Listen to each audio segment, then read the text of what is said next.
Disclaimer. இந்த video எந்த loan app, bank அல்லது ஃபினான்ஷியல் சர்வீஸையும் ப்ரமோஷன் செய்யவில்லை. இது கல்வி மற்றும் பொது தகவல் நோக்கத்திற்காக மட்டும். வணக்கம் நண்பர்களே, நம்ம இன்னைக்கு புது செட்டப்ல வந்திருக்கிறோம். அதாவது நம்மளுடைய சேனலுக்கு சின்ன சின்ன அப்கிரேட் அப்படின்றது கொண்டு வந்திருக்கிறோம். சரி, இந்த பதிவில் நம்ம என்ன பார்க்க போறோம்? நான் நிறைய புக்ஸ் ரெஃபரன்ஸ் எடுத்து முக்கியமான விஷயத்த கண்டுபிடிச்சிருக்கேன்ல, தெரிஞ்சுக்கிட்டு இருக்கிறேன். அதாவது நம்ம ஒரு சேவிங்ஸ் அப்படின்ன உடனே என்ன செய்யறோம்? தெரிச்சு ஓடுறோம். ஐயோ சேவிங்ஸா, இதெல்லாம் காசு அதிகமாக வந்தால் தானே சேவிங்ஸ் பண்ண முடியும் அப்படின்ற மாதிரி நம்ம என்ன செய்யறோம்னா ரொம்ப பயந்து ஓடுறோம். சேவிங்ஸ் எல்லாம் வந்துட்டு பெரிய பெரிய ஆளுங்க பண்ணுறது, நம்மளாம் எங்கே போய் சேவிங்ஸ் பண்ணுறது அப்படின்ற மாதிரி. ஆனால் சேவிங்ஸ் அப்படின்றது அப்படி கிடையாது. என்ன சொல்கிறாங்கன்னா, நீங்கள் வேணால் இப்படி யோசிச்சு பாருங்களேன் அப்படின்ற மாதிரி சொல்கிறாங்க. எனக்கும் அதை கேட்கும்போது அப்படி தாங்க இருந்தது. அதாவது ஒரு சேவிங்ஸ் அப்படின்றத நம்ம எப்படி பார்க்குறோம்? எனக்கு ஒரு நல்ல வருமானம் வரணும், அந்த வருமானத்தை நான் என்ன செய்ய போறேன்னா வந்துட்டு ஒரு கொஞ்சம் தொகையா, அதாவது என்னுடைய கடனெல்லாம் அடைச்சிட்டு எனக்கு ஒரு கொஞ்சம் தொகையா, சொற்ப தொகையா ஒன்று இருக்கும். அந்த தொகையை நான் எங்கேயாவது வந்துட்டு ஒரு டப்பாவிலையோ அல்லது என்னுடைய மணி பர்ஸ்லையோ அல்லது என் வீட்டுக்குள்ள இருக்கக்கூடிய எதனாச்சும் ஒரு பொருள் வைக்கக்கூடிய இடத்துலையோ நான் இந்த பணத்தை சேமிச்சு வைக்கிறேன் அப்படின்ற மாதிரி நம்ம யோசிப்போம். ஆனா அந்த ஒரு காலம் இப்போ வரைக்கும் வந்திருக்கா அப்படின்னு கேட்டீங்கன்னா கிடையாது. ஆனா நமக்கே தெரியாம ஒரு சேவிங்ஸ் அப்படின்றத பண்ணிக்கிட்டே இருக்கோம் தெரியுங்களா? அந்த சேவிங்ஸை தான் நான் இன்னைக்கு சொல்ல போறேன். ரொம்ப சிம்பிளாக நீங்கள் யோசிச்சு பாருங்களேன். நம்மளுடைய அன்றாட லைஃப்ல இருந்து நம்ம யோசிச்சு பார்க்கலாம். நான் ரொம்ப டியூரேஷன் லென்த்தாக இழுக்காம டீசெண்டாக சீக்கிரமாக சொல்லிடுறேன். நான் நம்மளுடைய அன்றாட வாழ்க்கையில இருந்து நீங்கள் யோசிச்சு பாருங்களேன். அதாவது நம்ம இன்னைக்கு வந்துட்டு என்ன பண்ணுறோம்? நம்ம காலையில் கிளம்பி வேலைக்கு போகிறோம். இப்படி தொடர்ந்து ஒரு வாரம், ஒரு மாதத்துக்கு வேலைக்கு போகிறோம். அப்போது நமக்கு எடுத்த உடனே ஒரு நாள் வேலைக்கு போயிட்டாலே நமக்கு வந்துட்டு ஒரு 15,000 அல்லது 20,000 சம்பளம் கொடுத்துருவாங்களா அப்படின்னு கேட்டிங்கன்னா கிடையாது. எப்படி கொடுப்பாங்க? உங்களுக்கு வரக்கூடிய காசை அவங்க கொஞ்சம் கொஞ்சமா சேமிச்சு வச்சு அதை ஒரு மாசத்துல ஒரு ரொக்க தொகையா கொடுப்பாங்க. அப்ப உங்களுக்கு மாசம் 15,000 சம்பளம் அப்படின்ட்டா அப்போ ஒரு நாளைக்கு உங்களுடைய வருமானம் எவ்வளவு? அப்ப நீங்க ஒரு நாளைக்கு உங்களுக்கே தெரியாம எவ்வளவு சேமிக்கிறீங்க? அப்போ நம்மளால சேமிக்க முடியும். நம்ம என்ன செய்யறோம்னா மத்தவங்க கையில அந்த பாரத்தை கொடுத்துட்றோம். நம்ம அந்த பாரத்தை எடுத்துக்கணும். பாரம் கிடையாது, அந்த ஒரு நல்ல விஷயத்த நம்ம செய்யணும் அப்படின்றது மாதிரி நம்ம யோசிக்க மாட்டேங்கிறோம். அதுதான் பிரச்சனை. இப்போ நான் வந்துட்டு நீங்க லட்சக்கணக்கில் போய் பேங்க்ல போடுங்க, இல்ல நீங்க பெரிய கோடிக்கணக்கில் போயிட்டு வந்துட்டு நீங்க எஃப்டில போடுங்க அப்படின்ற மாதிரி நான் சொல்லல. ஏன்னா ஒரு இடத்துல வந்துட்டு விக்னேஷ் சிவன் அவர்கள் சொல்லியிருப்பாரு. என்ன சொல்லியிருப்பாருன்னா, உங்களுடைய அன்றாட லைஃபை வந்துட்டு ஓட்டுறதுக்கு உங்களுக்கு எவ்வளவு பணங்க தேவைப்படும் அப்படின்ற மாதிரி சொல்லுவார்.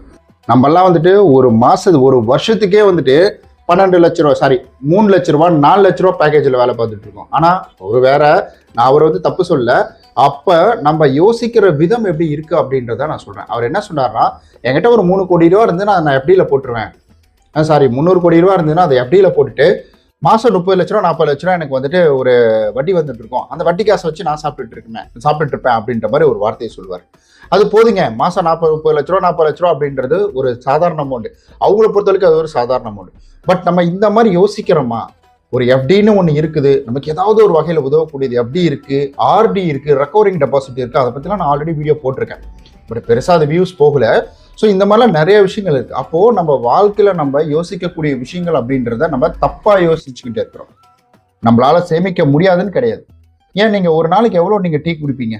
ஒரு நாளைக்கு உங்களுக்கு பழக்கம் இருக்குன்னா நீங்க எவ்வளோ வந்துட்டு நீங்க வந்து புகைப்பழக்கம் எடுத்துப்பீங்க? நீங்க ஒரு நாளைக்கு, இதுவும் மது அருந்தினவங்க இருக்கிறாங்கன்னா அவங்க ஒரு நாளைக்கு எவ்வளோ எடுத்துப்பாங்க? அப்ப நீங்க நல்லா யோசிச்சு பாருங்களேன். உங்களுக்கே தெரியாம ஒரு மாச கணக்கு எடுத்துக்கும் பொழுது நீங்க ஏதாவது ஒரு இடத்துக்கு நீங்க பெரிய தொகையை கொடுத்துட்டு இருக்கீங்க. எனக்கு ஒரு பழக்கம் இருந்துச்சு, அதான் நான் ஸ்டாப் பண்ணிட்டேன். இப்ப ஜஸ்ட் வந்துட்டு ஒரு 1 வீக்காவே அதை நிறுத்திட்டேன். நான் டீ குடிக்கிற பழக்கம் ஆல்ரெடி நல்ல பழக்கம் இல்லைன்னு சொல்லுவாங்க, பட் நமக்கு அது ஊறி போச்சு. அந்த டீ குடிக்கிற பழக்கம் அப்படின்றத வந்துட்டு நான் ஸ்டாப் பண்ணிட்டேன். ஏன் ஸ்டாப் பண்ணனா, ஒரு நாளைக்கு 2 டீ 3 டீ அப்படின்றது குடிச்சிருவேன். அது நான் வீட்டில் குடிக்கிற வரைக்கும் பிரச்சனை கிடையாது. ஏன்னா 10 ரூபா போயிட்டு பால் வாங்கிட்டு வந்தேன்னா எனக்கு தண்ணியாக இருந்தால் தான் டீ பிடிக்கும். அதனால 10 ரூபா போயிட்டு பாலில் அது வந்துட்டு ஒரு ஃப்ளாஸ்கில் ஊற்றி வச்சிட்டோம்னா நான் முடிச்சிருவேன். நான் ஒரு நாளைக்கு 10 ரூபா அப்படின்றது ஓகே. ஆனால் அதவே நான் ஒரு நாளைக்கு 10 ரூபா கணக்கு வச்சு நான் ஒரு மாதம் அப்படின்றது கண்டினியூவாக எடுத்துக்கிட்டேன்னா மாதம் நான் இதுக்கே வந்துட்டு 300 ரூபா செலவு பண்ணுறேன். 300 ரூபா சின்ன அமௌண்ட் கிடையாது. இப்போ நம்ம நெட்ஃப்ளிக்ஸோ அல்லது வந்துட்டு ஜியோ ஹாட்ஸ்டாரோ இல்லை ஏதாவது ஒரு மொபைல் நம்பருக்கு ரீசார்ஜ் பண்ணுறதுக்கு, 2வது சிம்முக்கு ரீசார்ஜ் பண்ணுறதுக்கு நம்ம இப்போ வரைக்கும் யோசிச்சுட்டு இருக்கோம். ஸோ நல்லா நீங்கள் யோசிச்சு பாருங்க, அதுக்கு பண்ணலாமா? 300 ரூபா பண்ணலாமா? நமக்கு ரொக்கமாக போகிறது தான் கண்ணுக்கு தெரியுது, கொஞ்சம் கொஞ்சமாக போகிறது கண்ணுக்கு தெரியல. அப்போ நம்ம என்ன யோசிக்கலாம்னா, அப்போ இதெல்லாம் நான் நிறுத்தும் பொழுது எனக்கு நல்ல ஒரு இன்கம் கிடைக்கும்.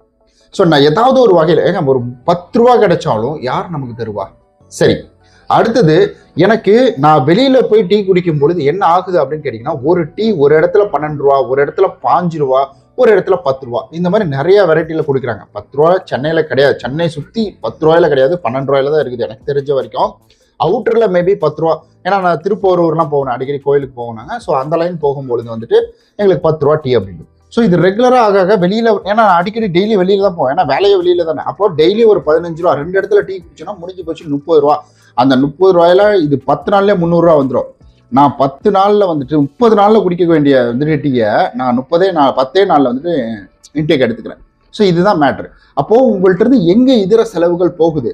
நம்ம பானையில் தண்ணி ஊற்றுறோம், ஆனால் அந்த தண்ணியில் ஊற்றுற தண்ணி வந்துட்டு எங்கேயோ ஒரு ஓட்டை இருக்குது, அதில் போயிட்டு இருக்கு. இப்போ இதில் தண்ணி ஊற்றுனா கீழே போகும்னு நமக்கு தெரியும், ஒரு டம்ளரில் தண்ணி ஊற்றுனா நமக்கு தெரியாது. ஸோ ஏன்னா அதில் எங்கே ஓட்டை இருக்குன்னு நம்ம தேடி பார்க்கணும். அதை தான் நீங்கள் தேடி பாருங்கன்றேன். உங்களுடைய வாழ்க்கையில் பணம் சேமிக்கிறதுக்கு முடியாதுன்னு சொல்லக்கூடிய உங்களுடைய நண்பர்களுக்கு இந்த வீடியோ ஷேர் பண்ணி கொடுங்க. ஏன் முடியாது? இப்போ வரைக்கும் நம்ம கண்ணுக்கு தெரியாமல் அதை பண்ணிக்கிட்டு இருக்கோம். கண்ணுக்கு தெரிஞ்சு உங்களுக்காக பண்ணுங்க.